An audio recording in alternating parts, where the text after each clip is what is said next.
This afternoon, the weather has changed slightly. It's a little bit overcast now. There's a breeze in the air and conditions that I don't know in the last 5 years here at the Yas Marina circuit for the Golf 12 Hours. So a little bit cooler, and I would suggest maybe that's going to be better for quick lap times in qualifying. We're about to find out in the commentary box. A very warm welcome to David Addison and Mark Werrell. Thanks a lot, Alan. Yeah, great to be back here in the Middle East. This 11th running of the Golf 12 Hours, and you look at the entry list that we've got over the course of this weekend, because it does form part of the final round for the Intercontinental GT Challenge. It's not only a large entry list, it also is a very strong entry list. And we were discussing it when we were looking through free practice earlier on today, David. It's really difficult to know what's going to go on in this qualifying session. We've seen cars very close to each other in terms of times. This qualifying session, of course, what we do is we get all of the drivers qualified, whether it be a three-car team, or a three-driver team, whether it be a four-driver team, and then we average the lap times across all of them. It's going to be close. I simply don't know. Mercedes, as a manufacturer, on pace, look as though they might have a slight edge, but we simply don't know. Well, it's going to be a fantastic qualifying session, and it's building up nicely for what should be a great race. The first time we've had a continuous 12 hours for the Golf 12 Hours rather than two 6-hour parts, and it's the final round of the Intercontinental GT Challenge, and there's a title on the line there for the overall drivers to be slugged out. There's an awful lot to look forward to, and much of that is going to be based on what we have over the next 4 15-minute segments as the grid is formed. The race this year has a 34-strong entry. It is numerically perhaps better than ever. Yeah. It is almost the biggest GT3 grid we've had in the UAE. Certainly in terms of the driver quality, it's the best. For sure. We have top teams, top drivers. We've got all the major GT3 brands going toe-to-toe. We've got a battle in Pro, a battle in Pro-Am. We've got the GT Cup. There's an awful lot that is going to keep us entertained over the course of the race. This qualifying session, though, I can't wait, because now it is one driver against the clock in each of these segments.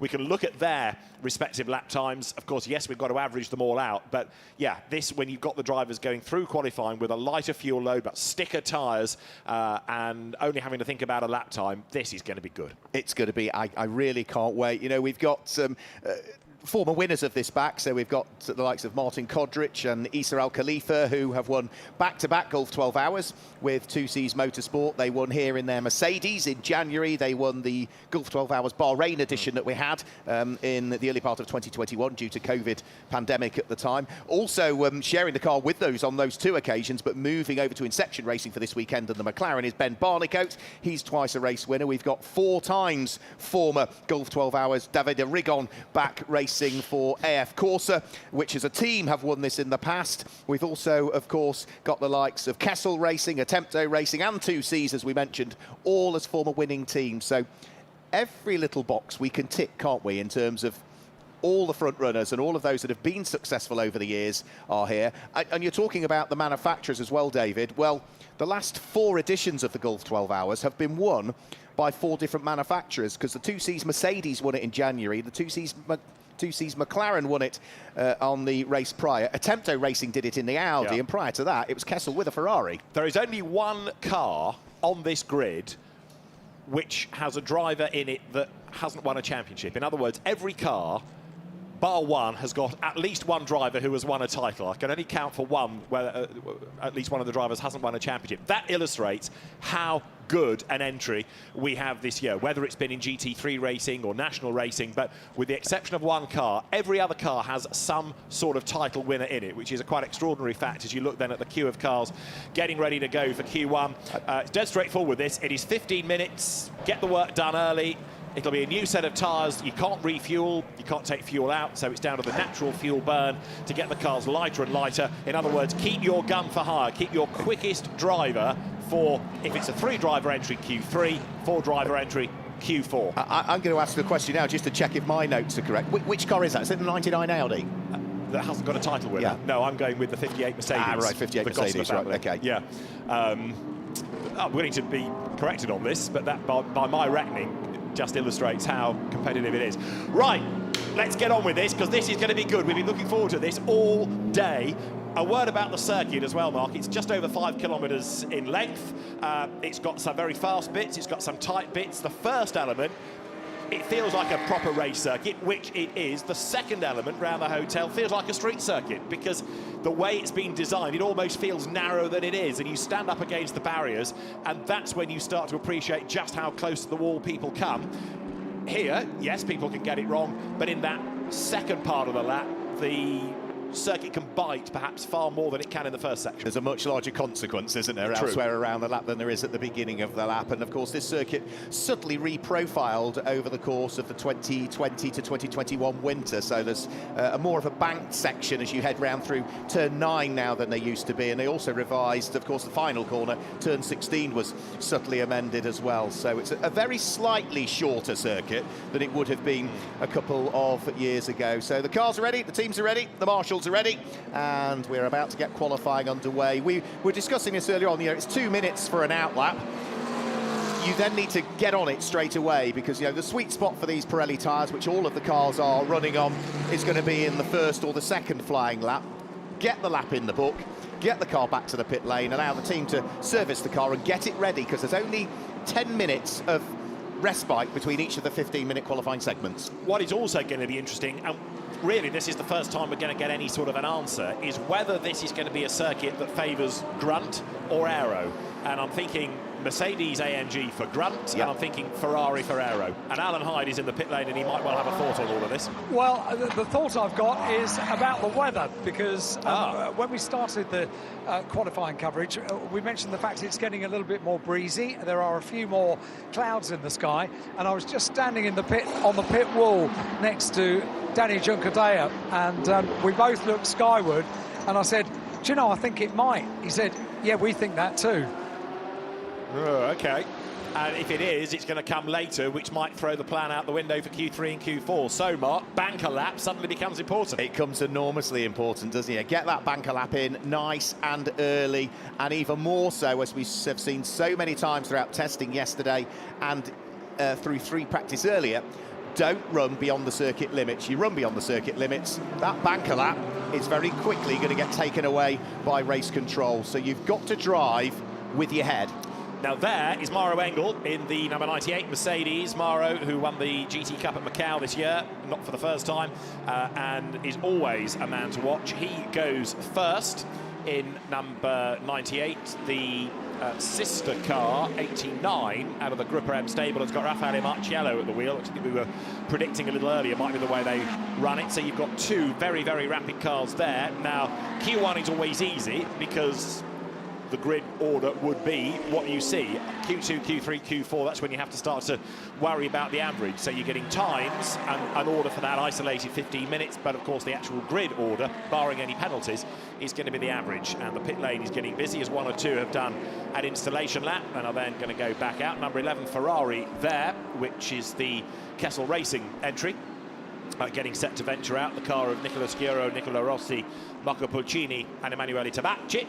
And the first gun time is done by Ollie Milroy, Gold Cup winner in Fanatec GT Endurance Cup this year. There is the Inception Racing McLaren, the team managed by former racer Bas Linders, and Ollie Milroy does a 1:53 as Davide Rigon gets into the 52 straight away. Yeah, so 4 times the Gulf 12-hour winner. Davide Rigon goes quickest at the moment. Ollie Milroy cracking on with lap number 2 at the moment. He is slightly quicker through the first sector than he won on his first flying lap at this stage, but at the moment Davide Rigon is about 0.6 of a second quicker than him and was about 0.5 of a second quicker on his flying lap through just that first sector alone. So Ollie Milroy is going to keep pressing on at the wheel of the car that he shares over the course of this weekend with former winner Ben Barnicoat and also Brendan Aribe. Straight away, track limits are a factor. Dennis Marshall for Attento. The lap that he's on is disallowed. That's his first flying lap, and the time will be irrelevant because it's not being allowed. He has transgressed at turn 2. Others are going wide at turn 16, which is the end of the lap. So just keep it within the line. Just get a time in. Yeah. Push on your second lap if you want to be really courageous about it, but just get a banker lap in. Davide Rigon, that is the fastest. today has been a much better day as far as not having red flags were concerned, but it's also been the day of track limits. There were multiple reports during the first free practice session, which was 2 hours long, that I think the timing screen was never clear of a warning. No, and the team in race control that are looking at track limits, I mean, they were rushed off their feet in the 2 free practice sessions earlier on, to the point that an extra pair of hands, I think, had to be brought in at one stage. Raffaele Marciello goes fastest, 1:51.950 then. So that puts him 16 thousandths quicker than anybody else.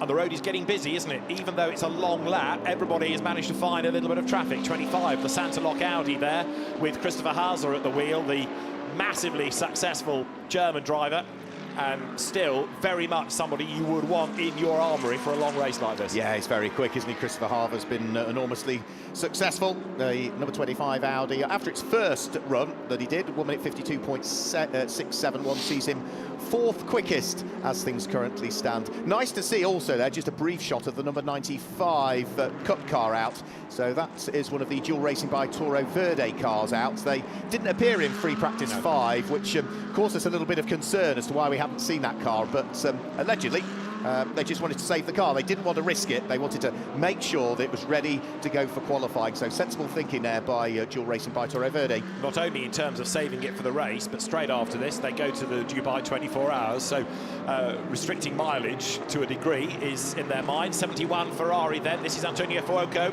another single-seater gun turned GT hero, and Antonio Fuoco, who came close to winning the Fanatec GT Europe Endurance Cup this year, makes his way then now down towards that hairpin, towards the back of the lap, down at turn 9. This is the re-profile bit that Mark was talking about earlier on. It's also where we had a fairly large Ferrari accident in the January edition.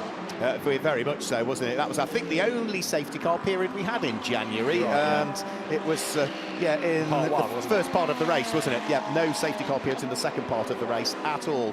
So Antonio Fuoco was very quick through the first sector last time, but didn't quite knit the full lap together. So a 1:52.874 was his best. We did briefly have an Audi go to the top of the times there, but I think, again, was that track limits? Lap time was removed? I think Raffaele Marciello went quicker, right. fractionally. He's done a 51.762 now as the traffic gets in the way slightly here. Antonio Fuoco, look, coming down towards turn 16. He's managed to find the number 1 Mercedes just up the road, the 2C's entry that's got Hunter Abbott behind the wheel of it, but Antonio Fuoco breaks the beam. And the Ferrari then is 7th, didn't improve on that lap. So it is Marciello Mercedes, Marshall Audi, and a very, very good third for the much underrated Philip Ellis, the German-Swiss-British driver, Audi TT Cup champion, and in the Pro-Am entry with Kenny Harble and Martin Conrad, who are this year's Pro-Am IGTC champions. He goes first and he's gone 3rd. Yeah, it could be a car to watch out for in Pro-Am, couldn't it? That number 75 car going beautifully well. Yeah, good. And over 12 hours, don't rule out Pro-Am cars for getting on the podium.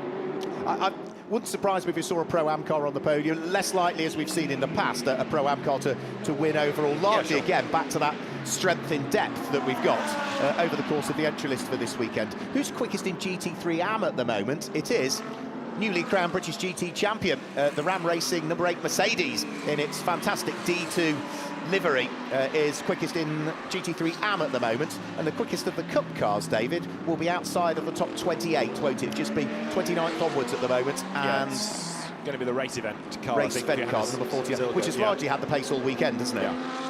Right, you're looking at Philip Ellis here, underneath the W Hotel, up towards the end of the lap, comes out of turn 15 then, and short straight, avoids pit in on the right, down towards 16, turns right, accelerates up towards the beam, and on this lap, in terms of sectors, he was looking reasonably good. You've got Dennis Marshall behind him, who's going to go quicker still too. Second he was, breaks the beam, and the lap time is slightly down again because of the traffic, as Raffaele Marciello then remains at the top of the times. Philip Ellis didn't go quicker because of slower cars around, plus also, the lap time was disallowed because he went wide at turn 1. 93, the Sky Tempesta Racing McLaren is in strife. And who have we got behind the wheel of it? It is Kevin Say. Now, where has he done that, Mark? That is that coming towards 16? Towards the end of the lap? If that car can't get going, this is going to be a problem. So Kevin Say, Garage 59 have entered the car, runs in that Sky colour scheme, and hopefully we'll be able to get it going. If you've stalled it, it's a kind of reset time, like 30 seconds or so. The car has to sort of catch its breath, and then it can be fired up again. Fired up. It's the end of the lap, isn't it? I think it is turn 16 where he's had the off, so car's stricken on the very outside edge of the circuit. Now, that is not only a problem for Kevin Say and the team, it's a problem for every other driver that's on the flying lap, because, of course, yellow flags are out. They've got to ease off, and ultimately, with that car stricken, we are going to see the red flags come out onto the circuit. And it's usually the case. As soon as the red flag comes out, the car gets going. I can hear the groan from the race director, Peter Roberts, 3 floors down, because that is exactly what he was trying to avoid. He'd given them time, given them time. OK, it's not going to fire. And it fires. And how did he get there? It was all self-induced, wasn't it? Coming out of 15. And the car rotates. It was off the road at that point, wasn't it? The wrong side of the curb. But it's the momentum that brought it back into an awkward place. Right, the clock stopped with 4 minutes to go. There's just about time for a lap time if you're at the head of the queue. But I wonder how many are going to take the opportunity. And it does become increasingly a race against time, because it has, in the last 10 minutes, become much more blowy. It's really quite windy. Have a look at the flags around the circuit. Yeah. It's really quite windy now. And I just spoke to a very famous motorsport photographer down in the pit lane that said, rather amusingly, I didn't come all this way for weather like this, because I think we're all rather thinking that maybe the weather is going to change. This is a photographer who lives on the doorstep of Silverstone, I would suspect. It is, funnily enough, yes. So, not that it ever rains at Silverstone, but he knows about British weather in general, Jacob Ebring. Right, there is the offending McLaren that Kevin Say brings back to the pit lane. And, as I say, 4 minutes and 28 seconds. The clock stops because it's qualifying. Now, if you think about a flying lap being 1 minute and 51 at best, and so an out lap is going to be, let's call it 2.5, especially if you're at the back of the queue, there's not much time to do a lot here. I suspect a lot of teams will bail from this and just cycle the next driver ready. I'm about to see whether there is going to be a question of bringing the car to a stop and turning it off for this segment. But at the moment, and I'm at exit end of pit lane, I'm not seeing that. OK. Well, the drivers are coming back to the teams. The team will decide whether they feel it is worth going again, because, of course, the other element is that, time aside, any temperature you got into the tyres is about to disappear as well. That's a difficult thing, isn't it? Yeah, when they first go onto the car, of course, they're fresh out of the tyre ovens, but whilst they're sitting there in the pit lane, all of that tyre temperature goes straight away. I think there might be a few takers for it, David, and that's largely going to be if somebody hasn't quite got the lap strung together, if somebody has had a lap removed because of track limits infringement. So if they think they're not quite where they ought to be and they're a second away from where they ought to be, roll the dice and try and get a slightly better lap in to improve the average lap time. But if they think that they've ultimately achieved what they wanted that session, why would you? Why would you go back out? So Raffaele Marciello out of the car, the 89 car, the first car in pit lane next to the pit exit, just brought the car to a stop, and he's climbed out of the car and is now talking to Danny Giucadella. OK, Alan, thanks for the moment. The one that this has bitten is Mauro Engel, who had done a personal best and then an absolute best in the first sector of that last lap. But, of course, he couldn't finish the lap because the clock was stopped, the session was red flagged, and he's only 17th. So Mauro Engel was building up to get the car catapulted up the order in Q1, and this has gone totally against him. And he has just come to a stop behind Raffaele's car, and Mauro Engel remains at the wheel of the car. Right. So, and that's the car that, not today, but yesterday, when we had a few issues on circuit, that was another car that was in strife yesterday as well, was it not, that car? That's one that Lucas Auer put in the barriers. Yeah. And Mauro Engel told us this morning that the team were just finishing preparing the car, and what did it do? Immediately go to the top of the times its first free practice session. So I think the team had a productive night, I think it's fair to say. That's the way to repay the team for the hard work, isn't it? Yeah, indeed so. Well, Mauro Engel, who I'm sure we will hear from during the course of the weekend, that most Australian of Germans. Great character is Mauro Engel, and after his time spent in Australian V8 supercars, has got a proper good Aussie twang, but he's a ever smiling, very, very hard-charging driver. And if you haven't yet done so, and Alan might back me up on this, go and have a look on YouTube for the first couple of corners of the Macau GT race between him and Raffaele Marciello. You won't be disappointed. Back you up. It rewrote first laps of a motor race. It was something special. It was, mighty. And you never know, we might get it again on the first lap of this race tomorrow. Who knows? Who knows? For now, it is Mercedes, Ferrari, Audi, the top three. Marciello, Fuoco, Marshall, the order. We've got green again, and there are quite a lot of takers. Engel straight out, absolutely on it. I'm putting my surprised face on here, Alan, but it's not working. Yeah, he's a man on a mission, isn't he? So, hang on to your hats, everybody. Maro Engel means business. So, back out onto the circuit. Let's say for those that are at the back end of the queue, they've really got to push on this outlap, haven't they? And not just because time is against them, you've got to push because you've got to get that warmth back in those tyres, because you're only going to have one shot at the quick lap. Exactly. I mean, the only benefit to lagging back is that you get out of the traffic. Yeah.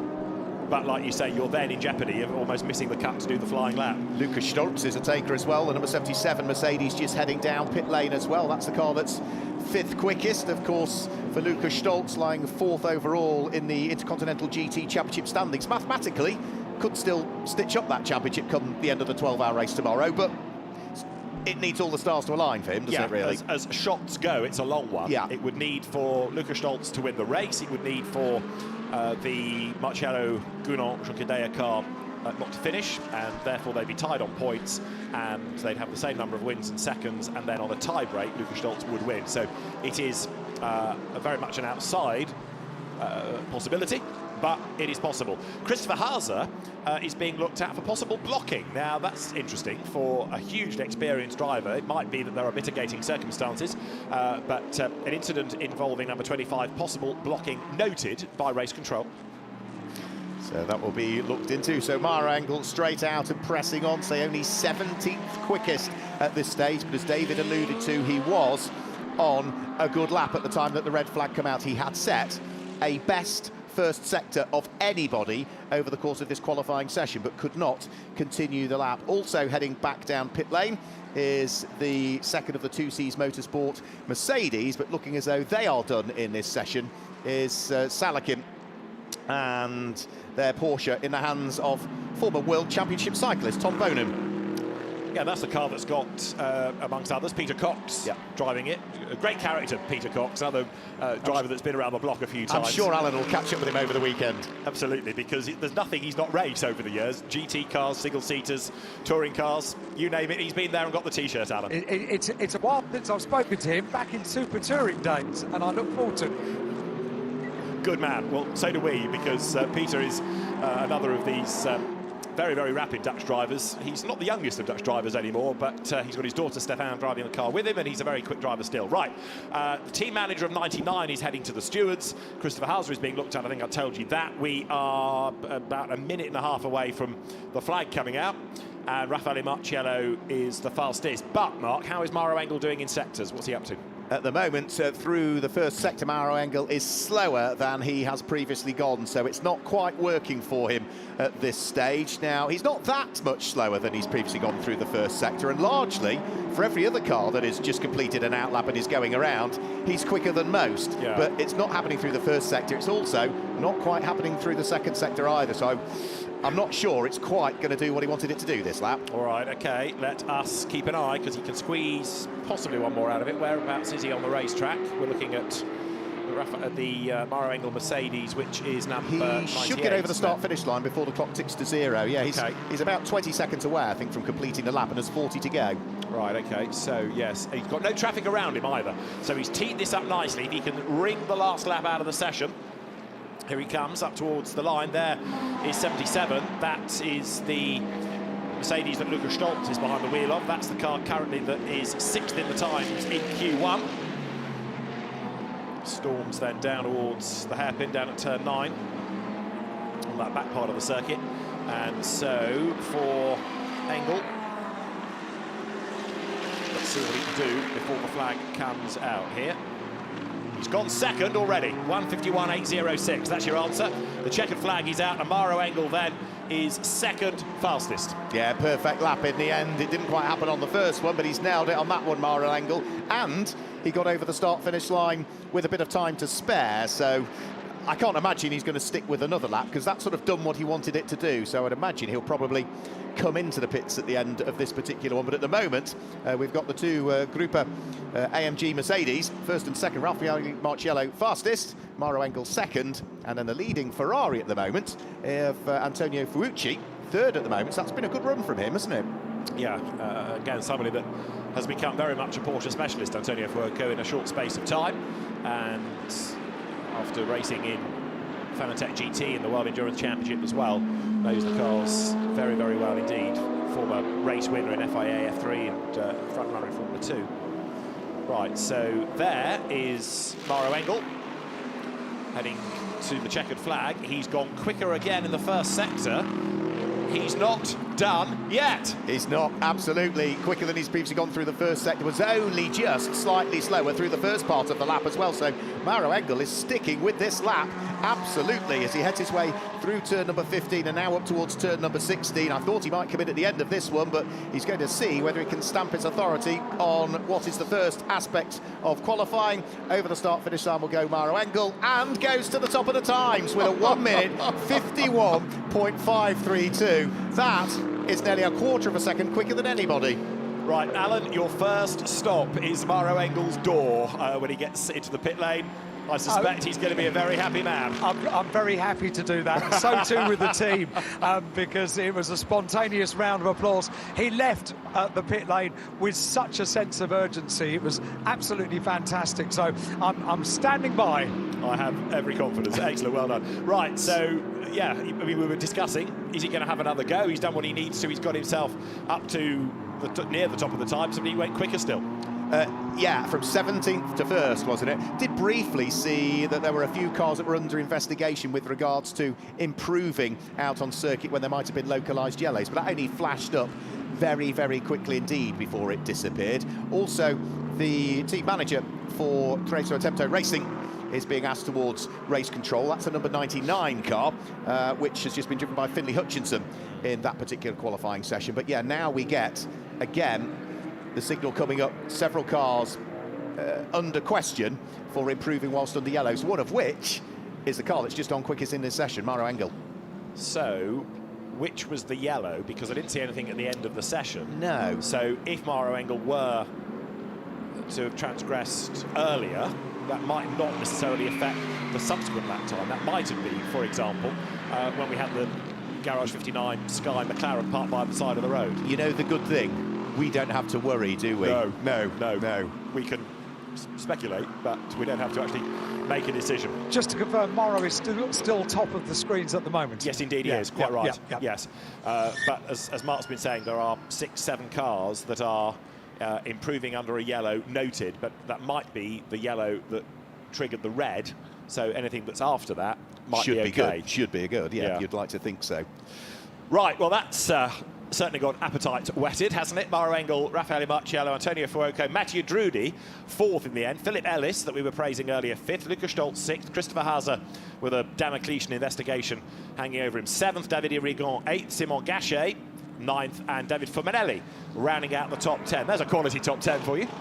Very much so. Yeah, Ollie Milroy just outside of the top 10 with Nicolo Schiro in 12th position. Ralph Bollner in 8th place. Kevin Say was 9th, and the sister car from Garage 59, Alexander West, was next up. Hunter Abbott, Finlay Hutchinson, Jamie Stanley, Ian Loggin, James Cottingham completing the top 20. But now, very quickly already, we can see the cars are being moved from the position which they pulled in the pit lane. They're up on the dollies. They're parking them at 45 degrees, because it's not going to be that much longer before part 2 gets underway. No, indeed. It will be in just under 6 minutes' time that the green flag is waved, and Q2 gets underway. And this is where the graphic on the TV pictures, as I understand it, is going to reflect the order within the individual session. Our timing screen order, although it will have the individual session times, the actual order it's displayed is going to be in the average order. So we'll be talking about the grid order rather than the individual 15-minute segment, which ultimately is more important, because that's how they're going to start, barring any grid penalties. So right now it's dead straightforward, because Q1 is is it. That's it. But from here on in, we have to start doing averages. Were you good at maths at school? I thought I was all right. Miss Quarmby always told me otherwise. Oh, did she? Yeah, she did, oh, I'm afraid. Right. Yeah. Well, I hope she's not watching this, then. But things, mercifully, are assisted by the timekeeping service for this. So Q2 coming up. Drivers then clamber on board. Morgan Tilbrook to go next for the Ram Racing team, taking over from Ian Loggy, who has barely missed a weekend of racing, hasn't he? What with British GT, with Fanatec GT, with Radicals in the Middle East, with Carrera Cup GB. What have I missed? GT Cup. Oh yes, thank you. Yes, GT Cup. Yeah. So yeah, I was talking to Ian over the course of yesterday, and he did say, I think it's nearly 80 races this year he's done in total. He did say not going to do that amount next year. He's still going to do a lot, rest assured, still going to do a lot. But that's largely because Ian's other huge interest is cycling. And he said he went out with a group the other day that he thought he'd easily be able to stick with, and they left him. So he's well aware now that his other passion has slipped because he's been so busy spending seat time in racing cars. So he's going to concentrate on that. But he is still doing, I think, a chunk of racing out here in the Middle East over what will be our winter back home. British GT champion after many, many years of trying, and with the help of Ram Racing and Callum McLeod and Jules Gounon. There, looking down the pit lane, is number 33, the rebuilt Ferrari. Big accident yesterday. The car that comes out of the Kessel Racing stable of David Fuminelli, Axel Jeffries, the Zimbabwean driver, Giorgio Roda and Murat Chuharoglu. And it was him that battered the car yesterday. 88 is the Garage 59 McLaren. Alan, hello. Straight out of the car, and Mauro Engel, you left with 4 minutes to go with some determination. Yeah, we traffic was crazy. Obviously, that wasn't the game plan. The game plan was to get a clear first and second lap and put a good lap in. But everything was good on the out lap, and then as I came through turn 3, suddenly there was 6 cars that just exited the pits, and from there on it was just traffic, and then red flag. So yeah, we had some work to do at the end there. Let me tell you something that I saw in the pit lane while you were in the car. I saw one of the mechanics just resting his eyes while the cars were out on circuit. He looked incredibly tired. The guys have worked so hard. Yeah, I mean, we owe everything to them. We owe the fact that we're even driving to them. They worked the whole night to put the car back together, and what a job they did. You know, I mean, it was bang on the moment we left pit lane this morning. Without a single minute of sleep. So we're just lucky we have such an amazing team here, and obviously I'm going to try and put that car as high up as possible for them. Thank you for talking to us, Mauro. Mauro Engel down here in pit lane. Alan, thank you very much indeed. Mauro Engel then the fastest thus far. And you, if you haven't heard him before, see what I mean about the Aussie twang. We're talking, obviously, in this event about the pro cars, of which there is a fantastic number. There is the Pro-Am battle. Mark's touched on that. In January, the organisers of this event, Driving Force Events, have the Pro-Am 1000, again, in the Middle East, because in Bahrain there will be the Pro-Am 1000 on the 28th of January. And there are exciting plans as well for the future of this event. They're going to be announced in the week, so stay tuned. But the event with a fantastic platform on which to build, and it'll be another IGTC next year. So not just the race, but the whole event here. 12 months on, it's going to get bigger and better. Yeah, it was very positive, wasn't it, the news that was being relayed to us earlier on about, you know, what this event is going to look like in 12 months' time, and as you alluded to, that's going to be announced this next week coming. And also with that new event at Bahrain, which is the Pro-Am 1000 taking place on the 28th of January, so it allows the spirit of the Gulf 12 Hours to spread, I suppose you could say, with that 1,000-kilometre, 6-hour race into the night at again, a very similar facility to this, you know, a Formula One racetrack as well. Only Pro-Am lineups allowed in that, though, as well. So you're guaranteed an Am to be on the top step of the podium. So it does something different again, doesn't it? As this event has now evolved and has moved on to where it is this year and for next year, it allows, again, the amateur drivers still to have plenty of seat time in it, and also for a lot of the teams as well, it means that, you know, they can leave the cars here. They don't have to ship them back to whatever part of the world they're from. Some of them will leave them here, and they can get involved with that as well. So yeah, exciting times ahead. For the teams, life gets ever busier, doesn't it? Because there's barely no closed season at all. Right, everybody is on their toes, ready for Q2, which is half a minute away from the green flag being shown. There you can see the 2Cs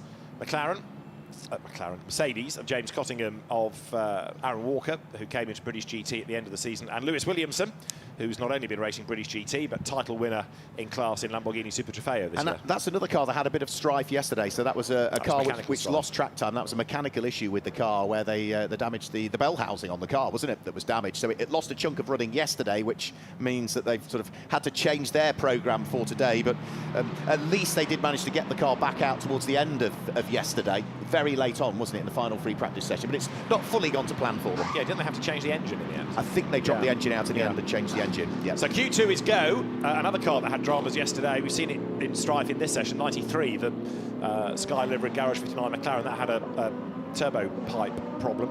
Right, out they all pour. And if you're at the head of the queue, then you've got good track position. Number 26 Audi, one of the two Santalot cars, 26, which is to be hustled along this weekend by Simon Gachet, Gilles Magnus, and the incredibly tall Lucas Legeret.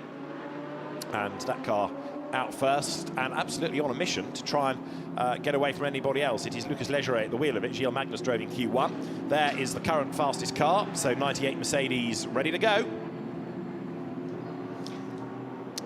We'll have to wait and see as to whether it's going to be, I would imagine for this one, Maxi Gott's behind the wheel, put Lucas Auer late on. I was just thinking about it's difficult with that one, isn't it? Yeah. No, it's not. No. It's Lucas Auer.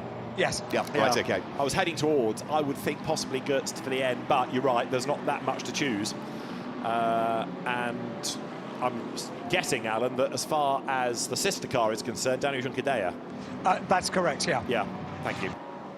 And so they'll keep Jules Gounon for Q3. Jules, who's been an absolute star in pretty much anything, but for those people that went to Alton Park at Easter in British GT terms and saw him fighting there, he was just an absolute hero. And everything he said about Alton Park, where he'd never raced before, I mean, there just couldn't have been a better ambassador for the place. You couldn't take the smile off his face all weekend, could you, Jules Gounon? Yeah, absolutely loved it. They need a corner at Alton now, called Gounon's, the new PR manager for Alton Park, almost, in the UK. Yeah, exactly. Yeah, Jonathan Palmer couldn't have asked for a better ambassador for it, and boy, did he race. So he's to come in Q3. So our Juncadella, and we haven't yet had 71 Ferrari out, so it was Antonio Fuoco. I would suspect it'll be James Collado and keep Alessandro Pierguidi for the end, but we'll see whether I'm right. Number 11, the Kessel Ferrari, yet to go. So there's a sort of mass exodus of the majority, but then 3 or 4 stragglers.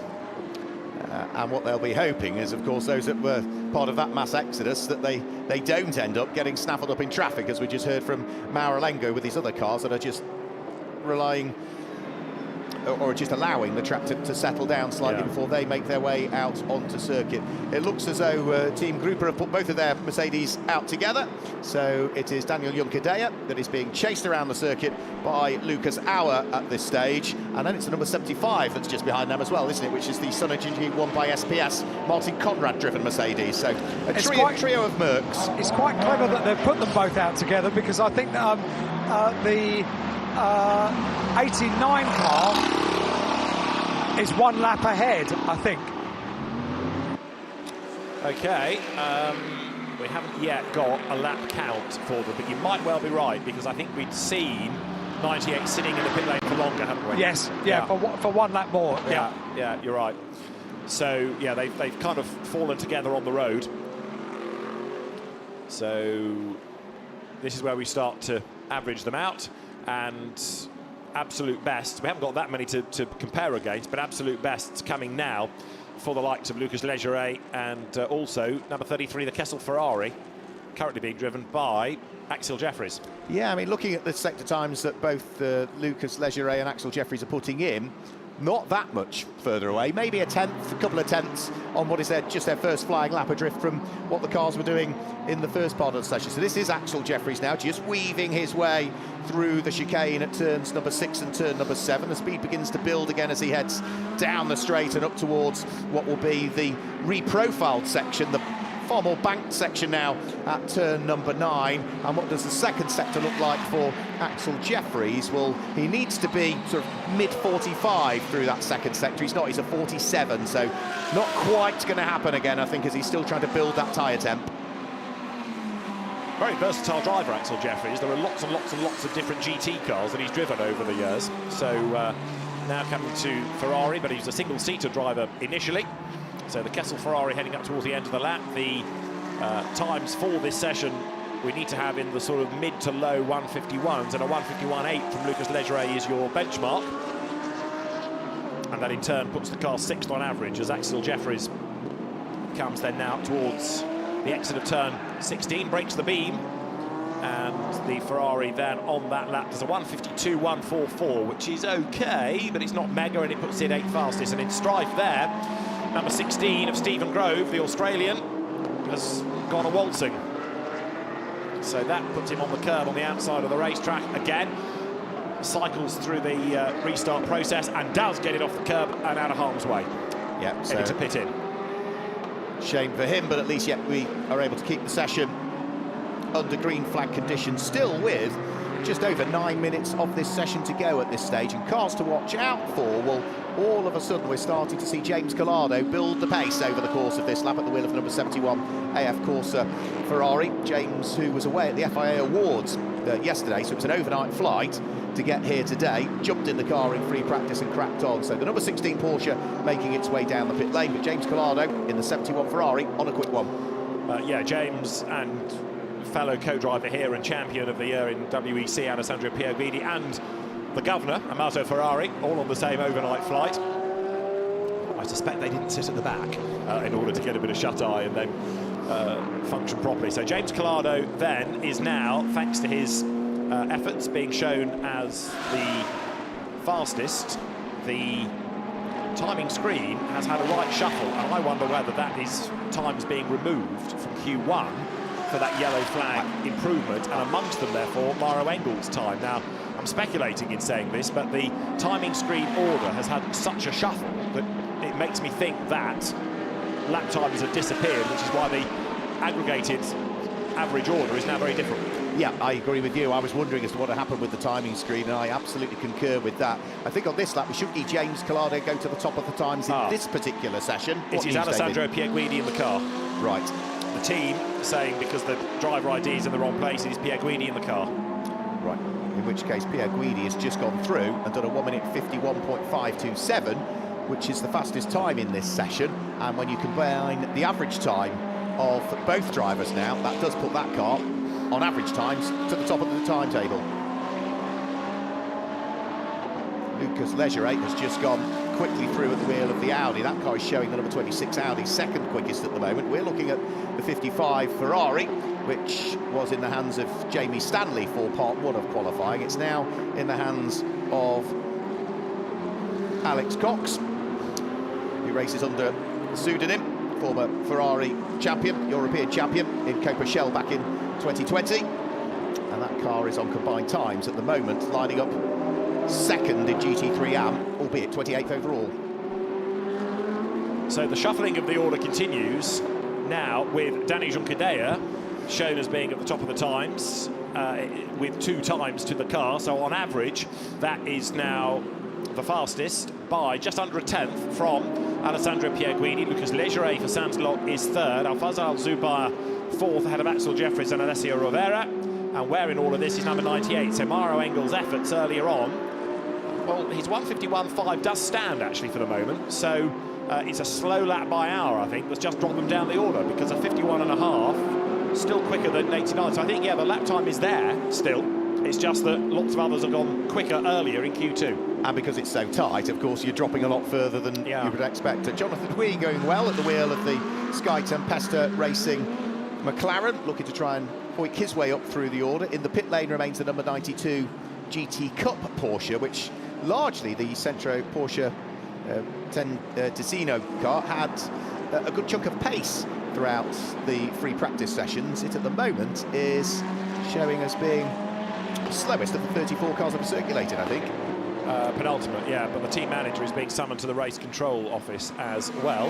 Axel Jeffries has just pitted as now 71. Alessandro Pierguidi accelerates towards the end of another lap. Now, how's he doing in terms of sector times here? The answer is down in the first, so it's not yet looking to be an improver. No, down in the first by about a tenth of a second, I would say, from where he ought to have been largely, so he might be able to scoop that up later over the course of the lap. But Pierguidi is the quickest in Q2 from Danny Junqueira, and Lucas Auer is third in Q2 at the moment as the Ferrari then wriggles its way through 6 and 7 out of the chicane.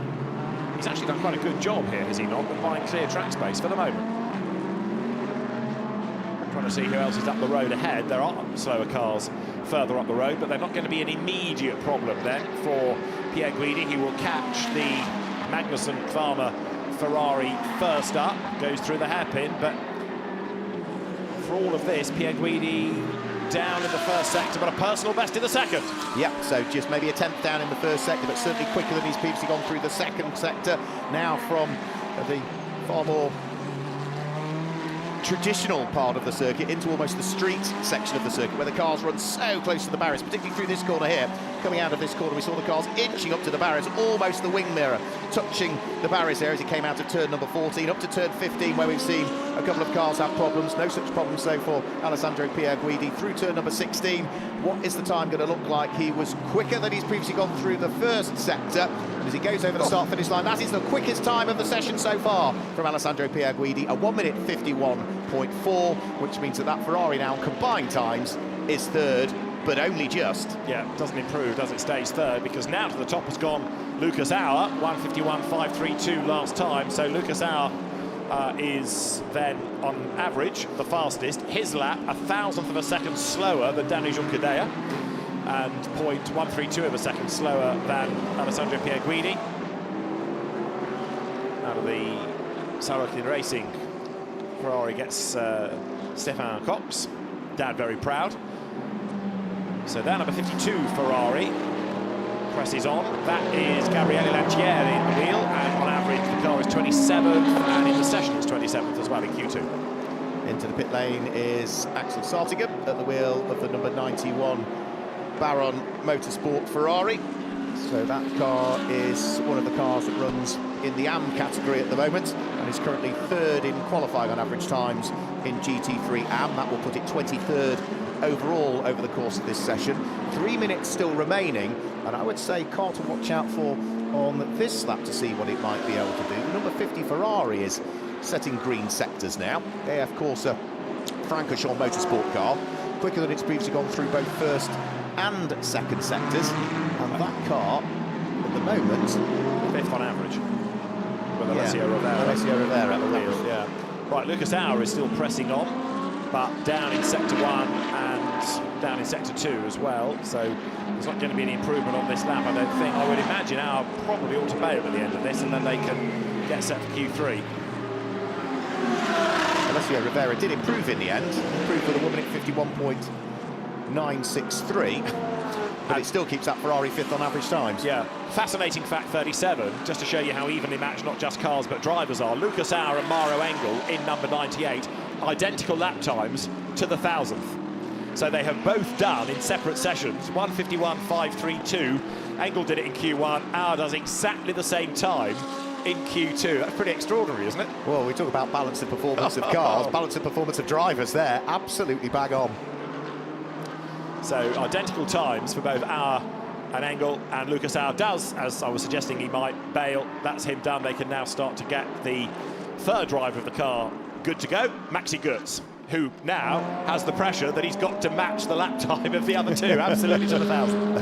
The team might be feeling slightly jaded after what went on yesterday, but they must also be at the same time absolutely elated with the response that's come out of their drivers. But I mean, that's one of these long distance race stories, isn't it? Yeah. You know, there's the hardship, then there's this great turnaround in the fortunes.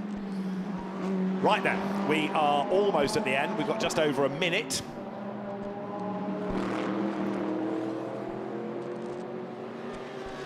So Lucas Auer and Mauro Engel currently top, from Raffaele Marcello and Danny Junqueira second, and then Alessandro Pierre Guidi and Antonio Fuoco third. Told you the Ferraris would be there or thereabouts, and 71 looking racy.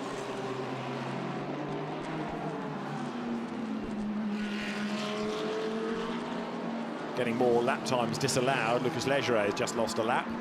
The Audis are creeping into the mix, aren't they, as well? Fourth and fifth now, the Attempto and Sansalot cars. Dennis Marshall ahead of Patrick Niederhauser, very rapid Swiss driver. Dennis Marshall is somebody else that's just got better and better and better over the years in GT3 racing. Came out of the one-make Volkswagen Audi scene in Germany and comes into the pit lane. And there is Eduardo Cosseteng, former British Formula 4 Championship racer, who hops out of the Century BMW. Somebody switching disciplines from single-seaters to GT cars for the first time. But there aren't going to be many on the track, I don't think, taking the checkered flag, because increasingly the pit lane beckons. Yeah, it's more and more and more all filing their way into the pit lane. We've got at least a dozen of the cars in the pit lane at the moment, and more and more just continually popping their way in now and not continuing with it. So Alessio Rivero is still out there at this stage. Brendan Aribe is still out there at the wheel of the number 7 Inception McLaren. But I think largely everybody has decided that that's it, and checkered flag goes out now. We do get one taker. Car, it's the 51. It's the 2C's number 51, isn't it, that goes to take the checkered flag, which is Aaron Walker. But other than that, there aren't many others that I think have taken the checkered flag as yet. Issa Al Khalifa, I think, has taken the checkered flag. Jan Magnussen, who is out there now, having also taken the checkered flag. Good to see Jan racing in the Gulf 12 Hours. We've not seen him before with number 43 Ferrari. That car is 9th in its class at the moment, running in GT3 Pro. He'll be handing it over to Sun, won't he, Kevin, for part 3? Issa Al Khalifa, that you were just talking about, number 1 Mercedes crossing the line, has then lost his lap time, so he stayed out and had it taken off him for track limit offences. Kevin Magnussen, K-Mag, about to have his first GT3 race, so he's driven at Le Mans in LMP2 machinery, but this will be a first GT3 race. And he towers over his dad. I mean, Kevin's not the tallest of people, but he dwarfs Jan. Right, so we will await Q3, but so far, although you can see there the order of Q2, Alessandro Guidi the fastest, and second quickest in that session, Dani Junqueira, and third in the session, Lucas Auer. On average, it is the Auer Engel Mercedes from Junqueira, Marciello, and Pierre Guidi, and Fuoco third fastest. And we've now got, I understand, spots of rain falling. Now, that wasn't in the game plan. That was not in the game plan. No, we did see rain in the Middle East just a couple of weekends ago, where Jeddah really had a storm come through. But yes, that was not in the game plan. But as Alan Hyde alluded to, it was expected by some of the teams. Yes, indeed.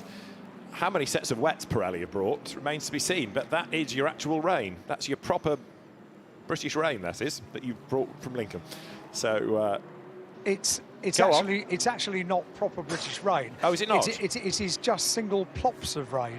Okay. So they're actually quite nice. They're quite warm, but they are certainly plops of rain. Okay. Plops is a technical term, is it? Yes, it is. And we have we have quite a warm surface, so the plops of rain dry out quite quickly. So at the moment, it's nothing to worry about. But right. But worry we shall. OK, Alan, as ever, we are captivated by your knowledge. You are truly top of the plops. Well, thank you so much. Very good. Don't call us. No, that was exceptional. Thank you. Right, Lucas Auer, you probably heard me saying, absolutely identical time to that of Mauro Engel. So that's a pretty heroic effort by Lucas. And, it is, and making amends. Mauro was just going over to the pit wall and smiling away. He still is. Now, I can't see where Lucas Auer is, but if I get a chance to have a chat to him, I will. OK, good man. So what can Maxi Goetz do, though, when he jumps behind the wheel? Like I said earlier, the pressure's on. He's got to either match it or go 1,000th quicker. Well, even the lap time there also that Daniel Junqueira put in was 1/1000th of a second quicker than we've seen from the sister car as well. So, yeah, of the 4 drivers in that team so far, 3 of them have been within 1/1000th of a second of each other. Yeah, and I've never used the sentence Raffaele Marciello is the slowest before, but of the 4 times, his is the slowest. So it's a funny world, isn't it? It rains in the Middle East, and Raffaele Marciello is slower out of those 4 times. Right, back to the plot. The Q3 coming up. Don't forget, we've got 4 parts of qualifying, so we are still only halfway through. The grid has yet to be anywhere near sorted out. I've got Lucas, and he's smiling. To get an equal time with your teammate to the 1,000th of a second is pretty rare, you know. Yes, agree. The car is really good. Mauro did an amazing job, and after our crash yesterday, we had a good comeback. My qualifying wasn't so clean, I have to say, but we are still in a good position. And you can see we've got little raindrops now. It's pretty crazy. I thought maybe I still have some headache from yesterday, but apparently it's really raining a bit. You mentioned yesterday that wasn't a great start to the weekend. You're okay, are you? Yes, but it was a heavy one, and big thanks to the team. They did an amazing job. They slept 0 minutes tonight. I know, I was saying to Mauro Engel after he got out the car that one of the members of the team I watched standing up and closing his eyes because he's so tired. Yeah, so they are the real heroes. I don't know how they did it, but we managed, and we did it even in style because the car is fast. Absolutely fantastic. Thank you for talking to us, Lucas. Cheers. Thank you very much indeed. Lucas Auer down in the garage. And you know what they say, Alan? Cometh the hour, cometh the man. You are on fire today. In fairness, it's an old favourite, but thank you. So he's done it, hasn't he? I mean, that is the best way possible to repay the faith in the team and all that hard work, but we're not quite done yet. No, I mean, we mentioned that when we saw the fantastic lap put in by Mauro Engel, that was a way to repay the team. But yeah, now that two have done it, absolutely, be really interesting to see as to how close Maxi Goertz can get to that. Can he slightly eclipse it as well? As you alluded to, when you consider that the slowest time that's been put in so far from both of the cars in the Mercedes-AMG Team Group has been put in by Raffaele Marciello, then yeah, that's an unusual thing to say. But at the moment, on average times, it's a Mercedes 1-2. It's the number 71 AF Corsa Ferrari that's third on average times. The leading Audi, which is the Team Tresor car, the number 66 car, is fourth. The first of the Team Santalot cars on average times is fifth. And then we go back to Ferrari again for sixth, and it's the number 50 Ferrari at this stage. The leading Pro-Am car on combined times at the moment is the number 33 Kessel Racing Ferrari. So again, that's another car that was in strife yesterday. Car was so badly damaged they couldn't repair it, so it is a brand new chassis, brand new car that they've brought in. That is the quickest Pro-Am car at the moment. So again, great way to repay the team, and it is another Ferrari, the number 61 Ferrari, that is the leading GT3 AM car at this stage. That picks out the class leaders there. In terms of the Cup cars at this stage, well, it is the number 92 Century Porsche Ticino car that is fastest of the four Cup class cars that we've got out. That's a number 92 car. So, yeah, interesting to see how it's going to pan out. This is the last of the sessions, David, for those teams that have got three drivers to try and qualify. So does that mean for Q4 we see fewer cars out? Yes, yes. Which means there's more track space, which means it's easier to get the quick time in without the traffic. Indeed so. And this session has now been declared wet because of these spots of rain falling, so it puts the onus on the teams now to decide what they want to do about tyres. But I would think that if you get the warmth into them, they'll still be able to cut through anything that falls. Alan?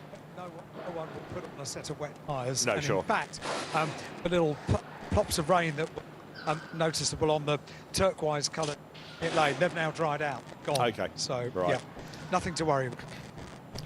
Right, so nothing to see here. No, move along. So we're almost good to go, ready for this third part of qualifying. Yeah, it's when, just going back to your point, Mark, it's when for Q4 really the pros in a Pro-Am car come into their own. Yeah. They've got the clear track, yeah. Bit of clearer track space, and on goes the list. Now, is there any more rain on the way? What do we think? I'm just about to boot up a different app. I was just looking at ambient temperature out there at the moment. It's showing us 24 degrees, so it's not surprising that any rain that has fallen has largely evaporated rather quickly. But in terms of what's due to come in on the radar, well, at the moment, if I just press the play button there, let's have a look at what the... It's not looking to... No, there's still a few black clouds on their way, so we'll have to wait and see. It's certainly very cloudy for the next 15 minutes. Yeah. Okay. I have a small confession point. I was going to say during Q... Alan, you're very crackly and breaky-uppy wherever you're stood, I'm afraid to say. No, for the moment, Alan is in a dark place, so to speak, because the signal is being strangled, but unless he's being rained on, he will get back to us. The chances of rain improving. So at the moment it was saying a 40% chance of rain, but of course we did have, as our roving weather reporter suggested, plops, and it remains at 40% until the next hour or so. After that it gets better, but of course qualifying's done and dusted by then, so I think it could blow in. It may not, but really simply don't know. Alan, are you there? No, haven't got him still. No. At Garage 59, they're also looking at weather apps, possibly, or Instagram, or TikTok, you name it. ready to go. Hello. I'm so sorry, I used the wrong microphone. I've been told quite specifically which colour to use, and I used the wrong one. All I was going to say was during Q2, it was quite interesting, because I was going to say a ridiculous comment during Q2. I was going to say it's come over extremely dark now.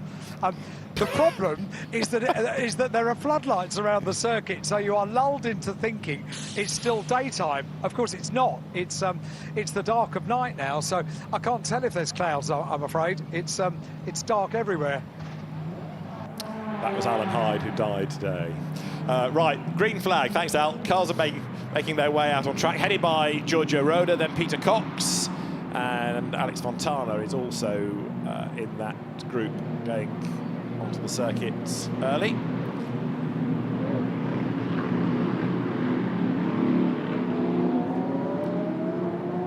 So, session underway, third part of qualifying, and this really, for the pointy end, is where we're going to get the grid, isn't it? Absolutely, yeah. For the teams that are running in the pro category, they're all here with just the 3 drivers, so their averages will be done and dusted after this one, and therefore that will largely work out what that front end, maybe the first 3-4 rows of the grid might look like. After that, then of course we get into the pro-am categories, some of which have 4 drivers, so they'll also have an additional qualification aspect again, so it means that their average will be based on 4 drivers rather than just on 3. So Giorgio Roda was first out of pit lane at the wheel of the number 33 Kessel Racing Ferrari. That is the car at the moment that is looking to try and secure pole in Pro-Am. We also have a car to watch. I would offer you number 25, the blue Santalog Audi, which is going to have GT3 first-timer Owen Bastard behind the wheel. He is the European and the French GT4 champion. He is very, very rapid in GT4 machinery, steps up to GT3, and will be a man to watch, no doubt about it. Now, I'm intrigued to see if they put him in for this third part of qualifying. And Santalog have got a good history of doing that, haven't they? Bringing some of the younger drivers from some of their junior formula that they run, because he's been running with Santalog in French GT this year, up into the senior team and seeing how he might be able to get on. Already there has been a spin. That is the number 96 Cup car, I think. That's David Fairbrother, isn't it? David Fairbrother, yeah. Who we were learning earlier has lucky stripy pants. I refer you at this point to my pants correspondent in the pit lane who has elicited this information. But they're not as lucky for David Fairbrother as we first were led to believe, because he's had a spin. There, going through, is Mikael Grenier. Was there a skid mark? I was waiting for it, but yes. I don't think it was a Code Brown moment, was it? So he probably got away with that for now. Mikael Grenier takes over the Ian Logie and Morgan Tilbrook Mercedes. 88 is about to go. The Garage 59 McLaren. Marvin Kirchhofer. This will be worth watching. I tell you, if Marvin's behind the wheel of it and he's able to get track space, then stand back. And there is the family Mercedes of the Gosners. David Gosner at the wheel of the MP Racing Mercedes, a car that regularly competes in Creventic events, but good to have the 4-driver family crew of dad, 2 daughters and son on the grid for the Gulf 12 Hours. Proper family team, isn't it? Yeah. Absolutely. Yeah, so you got David is the father. I think Manuela is the elder of the 2 daughters. Karina is I think a year younger, and David is the son who is the youngest of the 3. Yeah. Thomas Gosner is dad. Yeah, and David Gosner then does the driving duties in this, and we are awaiting then the first proper lap time out of the session, out of Q3. So Maxi Goetz, Jules Gounod, now James Collado is the top 3 on average. Number 25, Christopher Hauser's efforts from Q1, no investigation necessary. So that blocking that was looked at, the stewards have said, nope, nothing to see here. So that keeps that car 5th on average, and Owen Bastard now behind the wheel of it, chasing after Kelvin van der Linde. And on average, he has got to find just over 0.2 of a second. So down in towards the braking area for turn number 9 goes the number 91 Ferrari of Matas Vibok, being run by Team Baron. That's the car that's heading into this session lies 3rd overall in the GT3 AM category. So hard work already having been done, so he ought to be lapping, if allegedly he's the quicker of the 3 drivers that's dropping into this final part of the qualifying session. He needs to be 1 minute 54 and a half at very worst, really. That would then eclipse the lap times of the previous two drivers that have taken to the wheel of that one.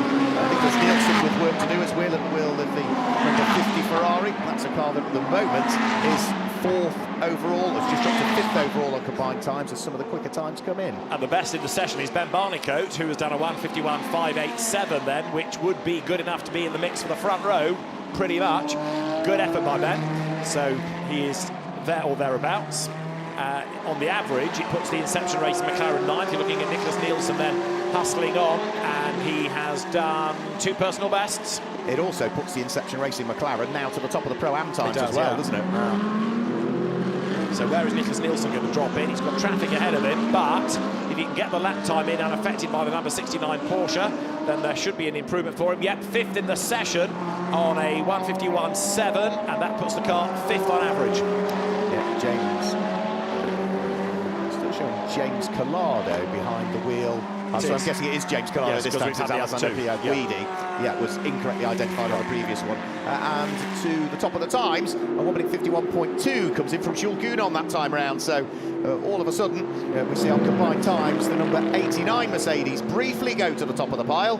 But Maxi Goetz puts his lap time in, and a split second later, the order is reversed. The number 98 Mercedes goes back to the top of the times on average times, but there's only 2/100ths of a second separating the two Mercedes for the average time at the moment for pole. And Goetz quicker than his 2 co-drivers. A 1:51.3 plays 1:51.5, so he's not as quick as Gounon, but he's 2/10ths quicker than his co-drivers, and then on the average that goes back to the top by 0.160 of a second then. So a good effort this being put in by Maxi Goetz.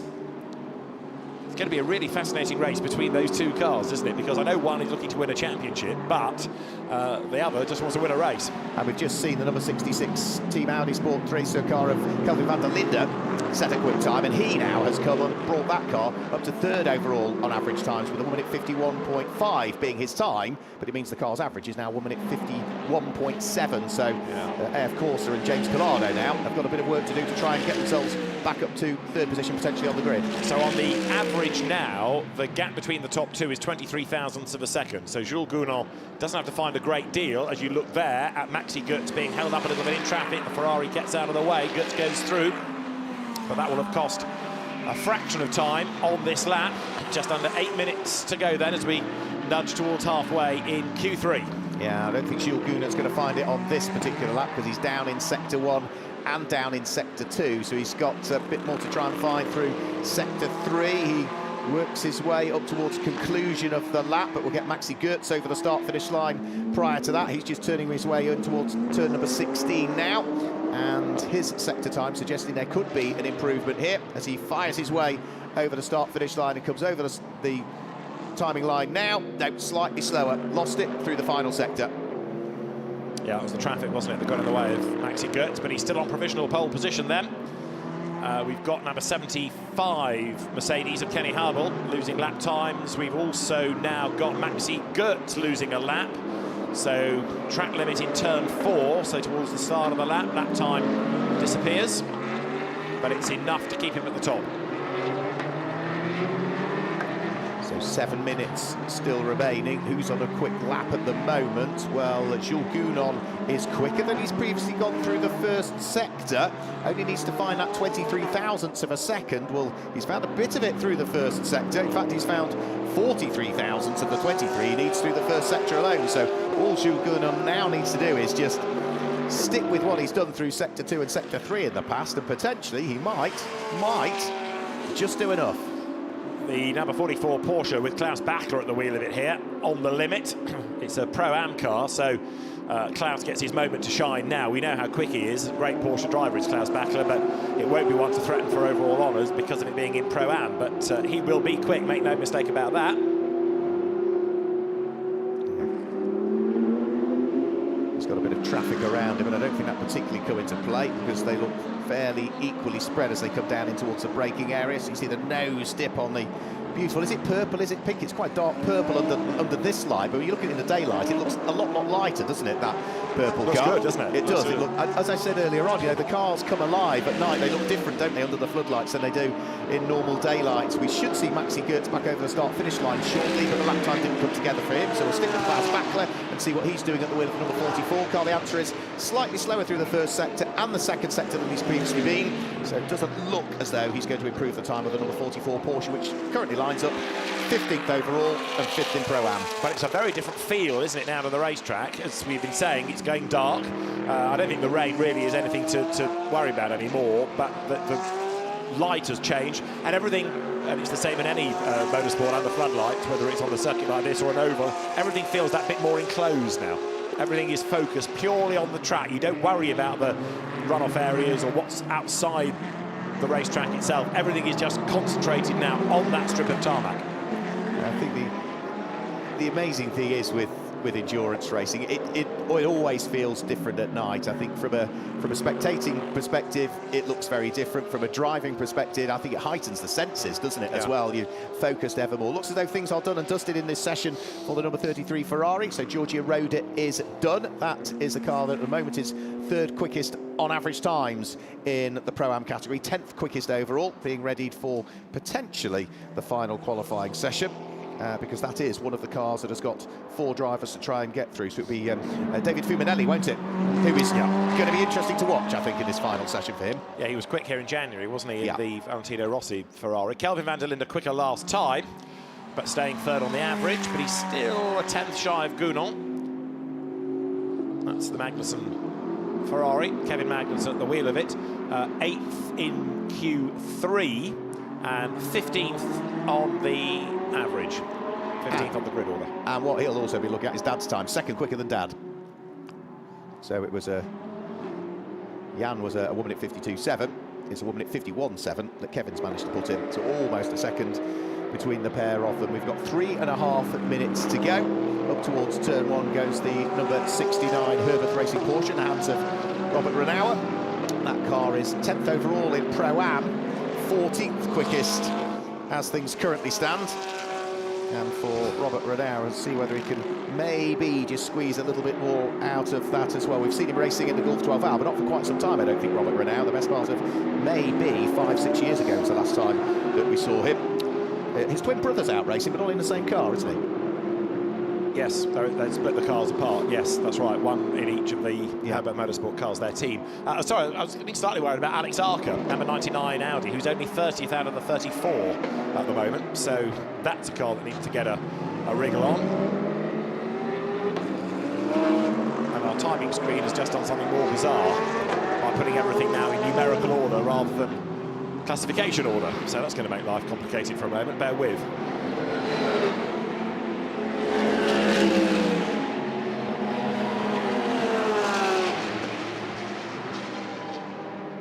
Robert Renauer almost right in towards the coattails there of David Fairbrother. That looked slightly marginal when they got into the break there. David Fairbrother now sees him coming, moves out of harm's way, but that will have, without question, compromised the lap for Robert Renauer. It's fascinating watching trackside this morning, seeing how different the GT3 spec compared to a Cup spec Porsche they are. You know, they both look like proper bits of racing kit, which they are, but you know, there aren't many things that can make a Cup class Porsche look pedestrian. No. A GT3 car stood next to it virtually can.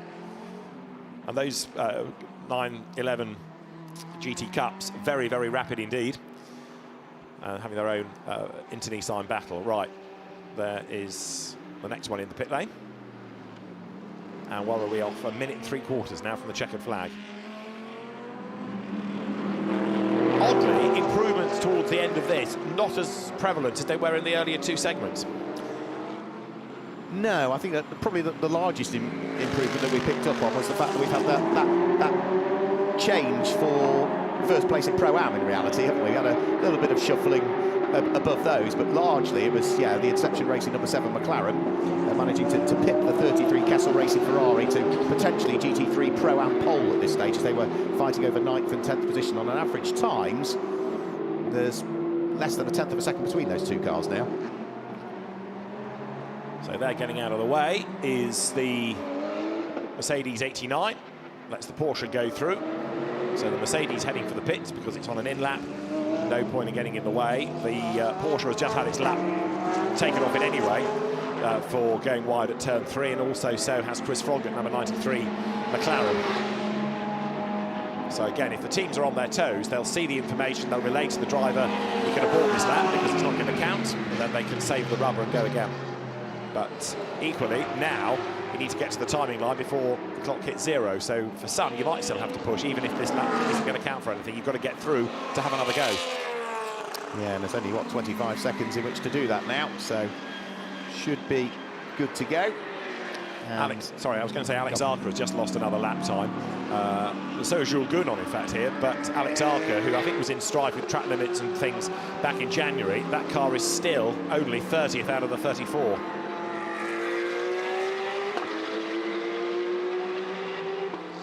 Trying to keep an eye on what was going on with James Collado, who looked as though he was starting to build up a quick lap, but aborted it, I think, in the end. And anybody else that's on a quick lap, it will be their last one as well, because checkered flag is now out, which means that into the pit lane comes Jules Gounon. So the number 89 Mercedes going to have to settle for second quickest at this stage. But remember, this is only Q3 of what is, for some cars, a 4-part qualifying session. So any of the cars now with 3 drivers are done and dusted for the day. Next time they'll be back on track will be on the formation lap, or the out lap, ahead of our 11th running of the Gulf 12 Hours. You were talking about also, you know, the format's changed now that we're part of the Intercontinental GT Challenge, David, that the format's changed from being 2 6-hour races in reality, with a 2-hour gap between in between the two, where the cars aren't in parc fermé conditions, so the teams can work on them, but the result comes from both parts of the race added together. Now it's a single 12-hour race. Potential for more retirements, largely because the teams don't have that 2-hour gap to re-prep the cars. No, but I think that's more for the true AM teams or the Cup teams. You know, when the event started and entries were smaller, that break was there to try and give people repair time, if you like. Yeah. So you've got a problem, you can repair and still come back out. But these top teams run at such a good level. You know, they do 24-hour races. Not only Spa, but they'll go off and do other 24-hour events like Nürburgring in some cases. You know, they should be able to get the cars through 12 hours. I think it's going to make for a very different feel to the race, and in the positive, personally. Yeah, it's that subtly different dynamic that this will bring, and you can't really compare this 12-hour race, the last round of the Intercontinental GT Challenge, for those teams that are in it, compared to what the first round was, Bathurst. Entirely different prospect. And equally, you know, one of the downsides to the 6-hour format was that because at the end of the first 6 hours you would re-grid and all the gaps disappeared, there was no incentive for people to push on in that final section of the first part, because it didn't matter whether you were a second behind or a minute, because then you carried on the grid. You could gain places just off the line. So this makes it more of a natural race for sure. So cars pitting their way into the pit lane. So at the moment it is the AMG, or Mercedes AMG Team Gruppe number 98 car that is fastest of all on combined times. Maro Engel, Lucas Auer and Maxi Goertz having done the hard work. Maxi Goertz in the end just managing to go about 0.2 of a second quicker than his teammates managed to do. Second quickest is the sister car to it as well, so the number 89 car, which again has got some very strong driver pairing with the likes of Raffaele Marciello, Daniel Juncadella and Jules Gounon.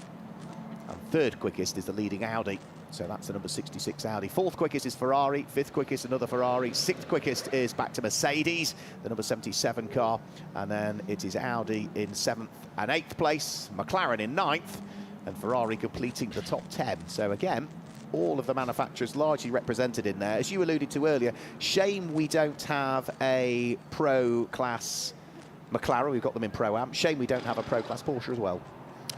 Yeah, because we had 1 or 2 out earlier on in the season, like at Spa, for example, the GPX car, but it didn't finish and therefore didn't score well, and therefore, you know, it can't win the championship. There's no incentive to be here. So again, it's also an element of last round syndrome, that if you can't win and there's no particular point for those in Intercontinental GT Challenge. whereas others just want to come and do the race for what it is and have the track time and race at a great venue. So it ticks different boxes for different people, this event, for sure. We've been enjoying much celebration down in the Group M garage, and drivers all congratulating each other. They race pretty much as one. They share in the garage together. Let me see if I can get a quick word with Raffaele Marciano, because I didn't get a chance right at the start of the session. Thoughts on your qualifying section? I mean, it's okay. I mean, you know, quality doesn't matter so much in endurance. It was tricky with traffic, so it was good to have a lap. And I mean, at the end, when you start, let's say, top 10 for endurance, then it's fine. I mean, for sure, it's better to start in front. So I mean, for sure, it's good, but it doesn't matter anything yet. Nice celebrations, because the team have been working hard. Yeah, I mean, it was not on my car actually, but for sure it's a nice reward for the team. But I mean, as I said, it means nothing because we don't have any trophy today, so we'll see. So the last time I enjoyed yourself and Mauro Engel starting a race was a few weeks ago at Macau. That was quite an opening lap, wasn't it? I mean, I had a good start, so yeah. That's the best quote you could possibly have given us. It was so to watch. It was utterly amazing. Have you watched it back? I mean, for sure. I mean, it was. I mean, you know, in Macau, it's like you have to be in front, and so I said anyway, I have nothing to lose. I have respect with Mauro, so even if it was like aggressive, let's say, we had like respect between each other, so it was a good move. But for sure, tomorrow will not be the same because I mean it's 12 hours, so slightly different race length as well. Yeah, I mean it's 12 hours, you know, with strategy, with traffic. Tomorrow many stuff will happen, so I mean I think the one that will not take any drive-through for track limits and the car will be in one piece is at 10th, then we'll have a good chance for the end. Raffaele, thank you for talking to me about that, and thanks for talking about Macau. Absolutely brilliant. Thank you.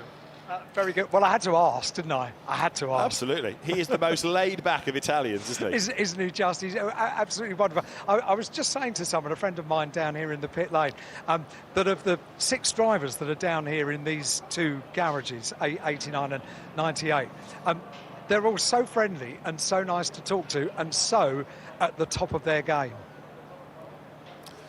It is great to see, and yes, it is a very good, close-knit community that they have at Mercedes-AMG.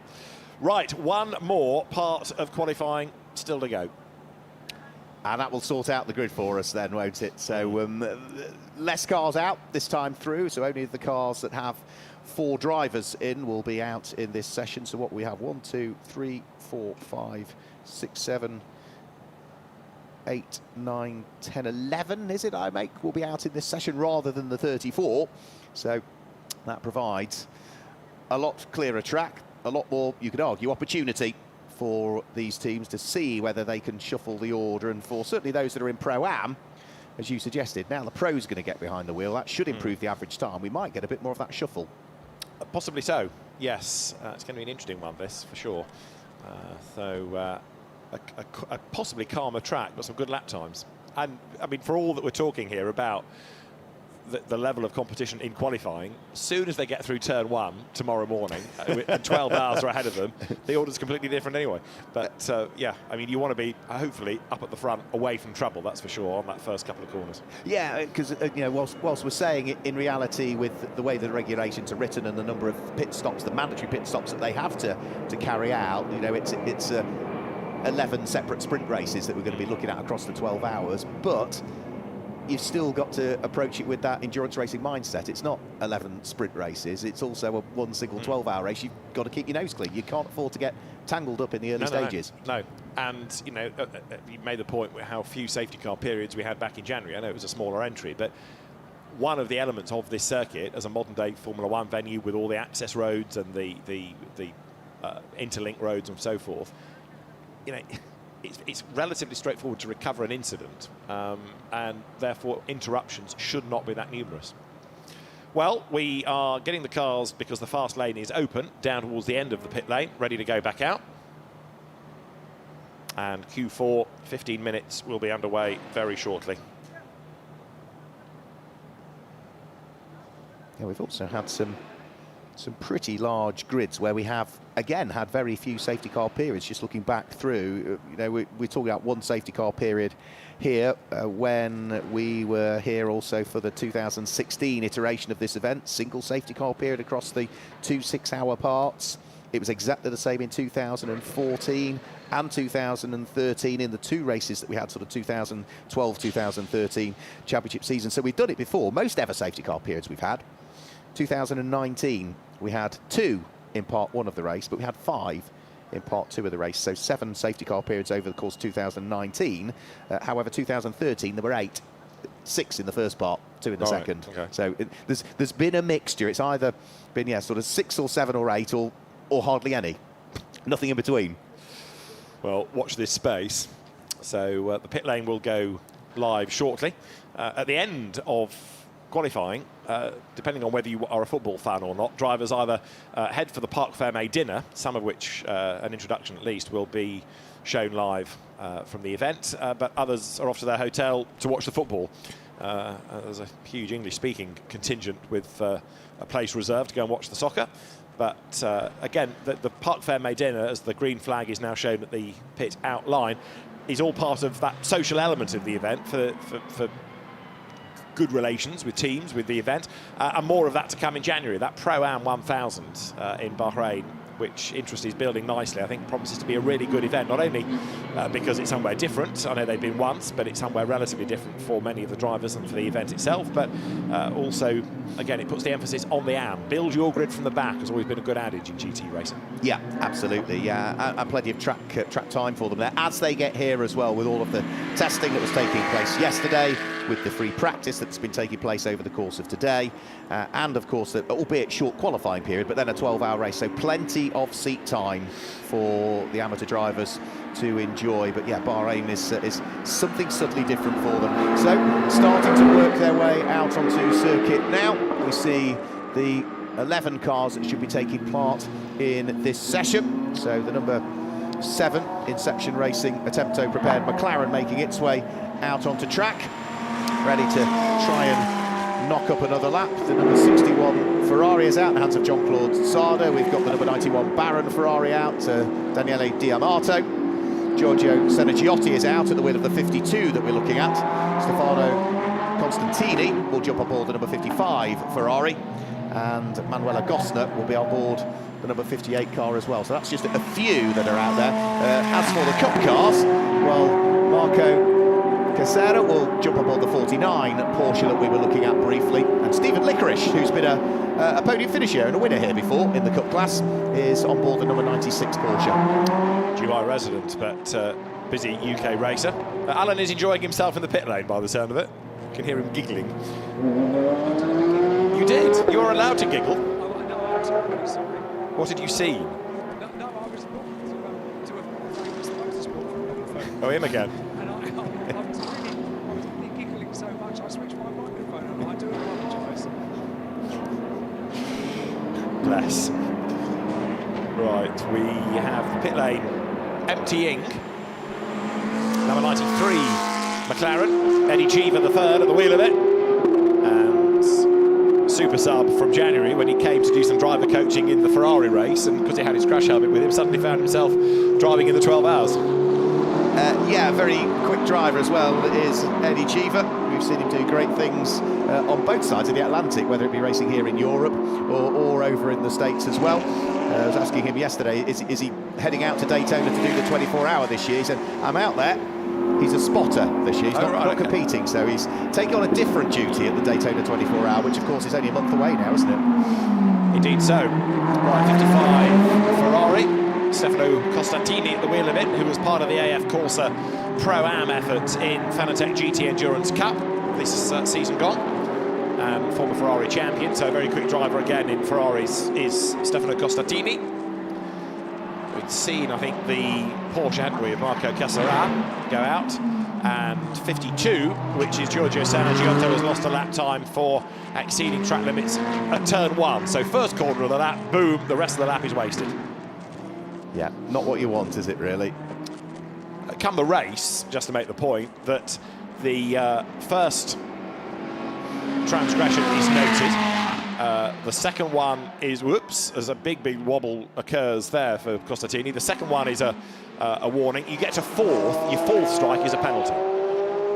So up it goes, and then you start again. So your fifth is effectively your first. Your first again, and on it goes, and then everything resets at the 6 hour mark.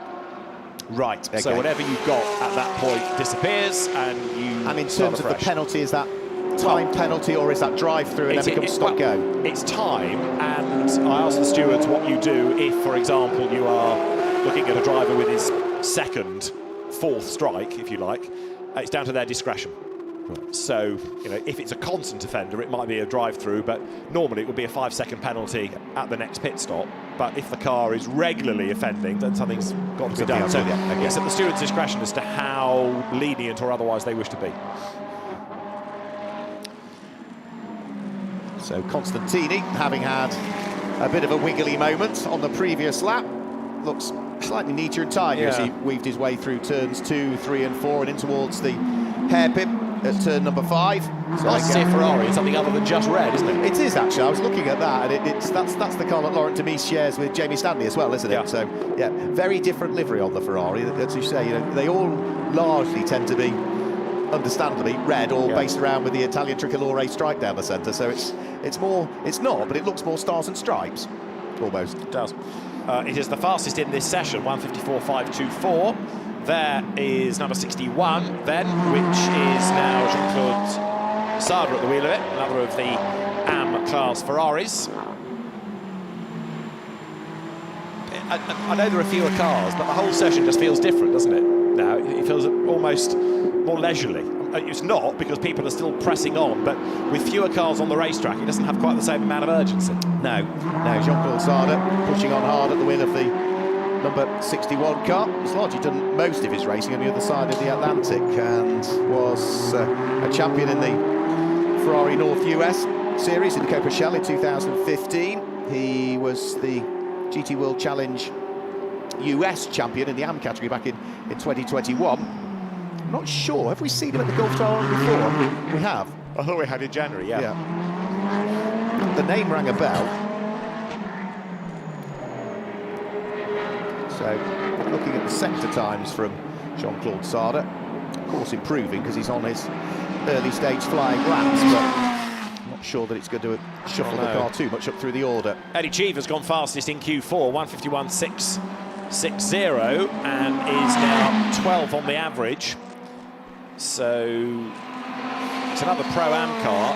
Pro-Am pole is up for grabs here, isn't it? We've not had Brendan, sorry, no, 7 has done. It's a 3-driver Pro-Am car. Other 4-driver Pro-Am cars, Cheever's car amongst them. So yeah, number 7 McLaren can't retaliate, but Eddie Cheever now having to try and get in an even quicker lap to compensate for any deficiency of teammates. So we've had a 54, a 52, a 51, and now Eddie Cheever hustles on. Pro-Am might shuffle, might not get a change for pole, but the order might change behind that. Yeah, Eddie Cheever was quicker through the first sector, but was a little bit slower through the second sector. Here he comes now up towards the end of the lap, so pretty much flat out as he flicked the car through what was turn number 10 then and 11 up towards 12 and 13 underneath the hotel at turn number 14. Be careful, don't run the car too far out wide on the barrier, up through the gear, build the speed through the quick turn number 15 and then onto the brakes at turn number 16. Good first sector, better than anybody in this part of the qualifying session so far. Lost a bit of time through the middle sector of the lap. Can he improve on the 1:51.660 that he did previously? And the answer to that as he comes over the start finish line, I'm afraid, is no. Slightly slower, 1:57.029, so at the moment no improvement. That last lap for Cheever then, a 51.953. He remains the fastest in Q4, but there's traffic up the road. The car that's second in Pro-Am has now got Murat Cihuroglu at the wheel of it, and his last lap was a 57.0, so he's much slower, so not being able to take the number 33 Kessel Ferrari into the mix for Pro-Am pole. And how are we doing with the AMs, which you were talking about earlier on? That is still being headed, isn't it, by Ram Racing. Number 8. Yeah. Yeah, which is done for in this session, and the average of the Ram Racing Mercedes is 1:53.9. The average for the second quickest car in GT3 AM is a 1 minute 54.4 at the moment, and Daniel D'Amato is currently lapping in that car, albeit slightly slower than some of the other cars have done earlier on in the session. I must confess, I think Ian Loggy and Morgan Tilbrook have been quite generously put into AM rather than Pro-Am, given that they've got Mikael Grenier with them as a silver-graded driver. So that car for an AM win, but Mikael Grenier would normally be elevated out of that, I would have thought. Eddie Cheever has just gone through and is now up to 11th on the average and 3rd in Pro-Am. It's inception ahead of the 2 Garage 59 McLarens now, so Eddie Cheever's efforts net a gain on the grid. Yeah, I mean, we've also got Jamie Stanley in the 55 as a silver-graded driver, haven't we? Who's still in the AM category as well, so obviously just the way they scoop them up. Daniel D'Amato at the wheel of the number 26 car, looking to see whether he can work that car further up through the order. Oh, sorry, at the wheel of the number 91 car, I should say, looking to see if he can work that car further up through the order. Last lap time he did was a 1 minute 54.281, which is...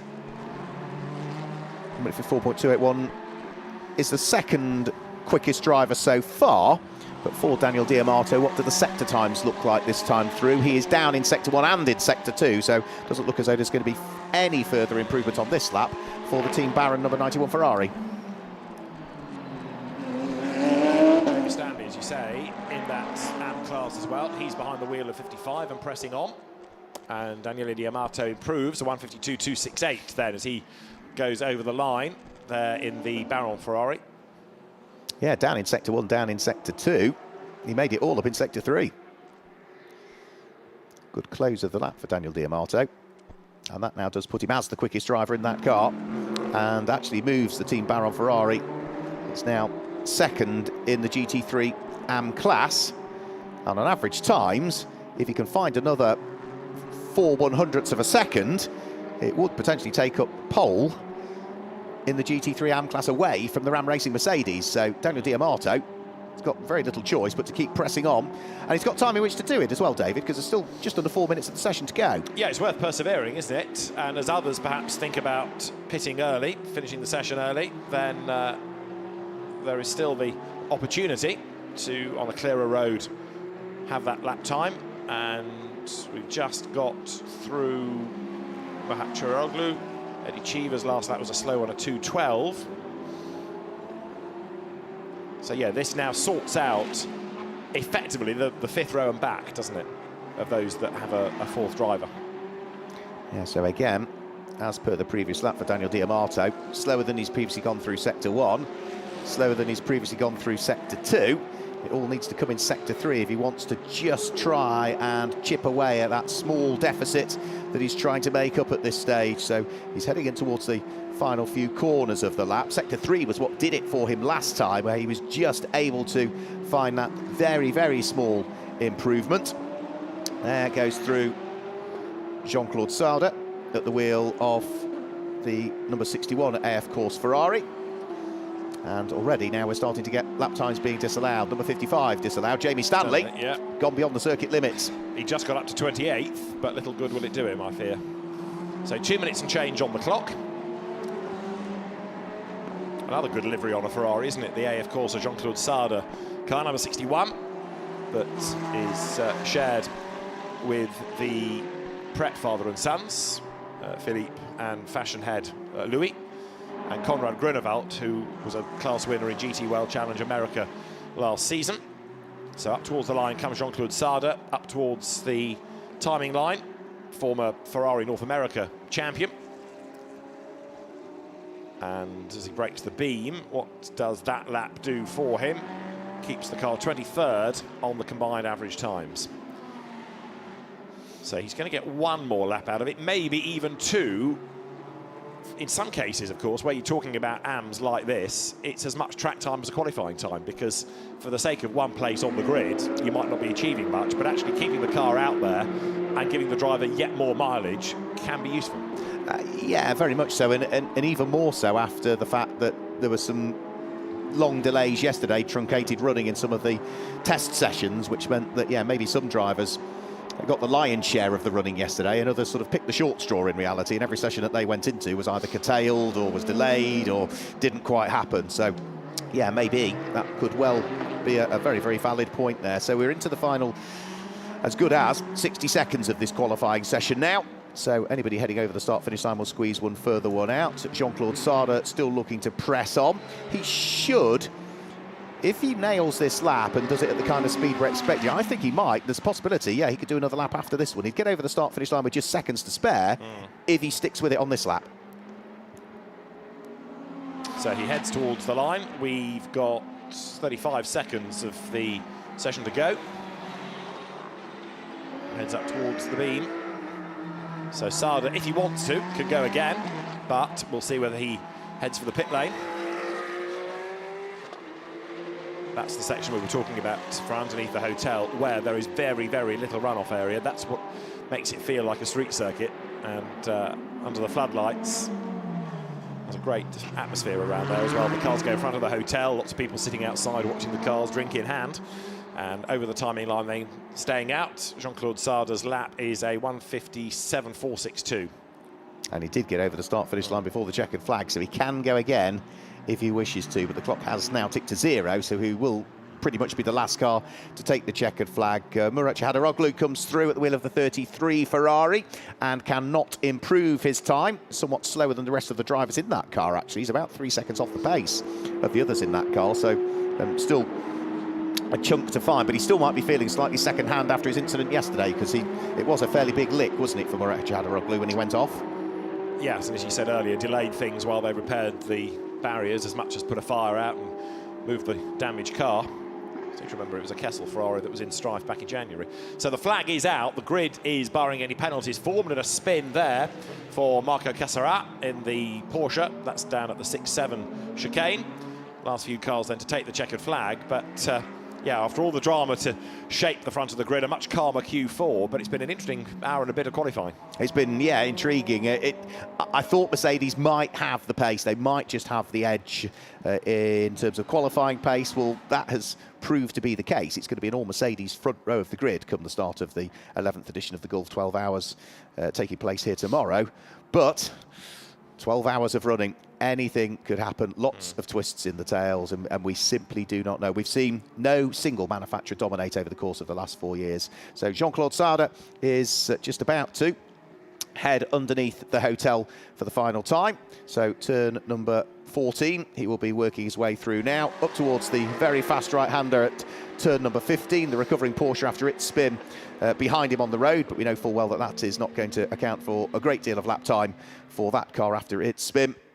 So for Jean-Claude Sarda, sector times again, just suggesting that I don't think we're going to see a great deal of improvement. He was quicker through the first sector, to be fair, but slower through sector 2 and sector 3, and it didn't quite happen for him in the end. But it's never going to be a massive gain anyway, is it? The car's 23rd on the average, so it's pretty much where it's going to be, with all due deference. But again, you know, here we're talking about people for whom that Bahrain 1000 is absolutely aimed, isn't it? The AMs get a quick co-driver and a couple of other AMs to share with you, and you've got a good Pro-Am combination.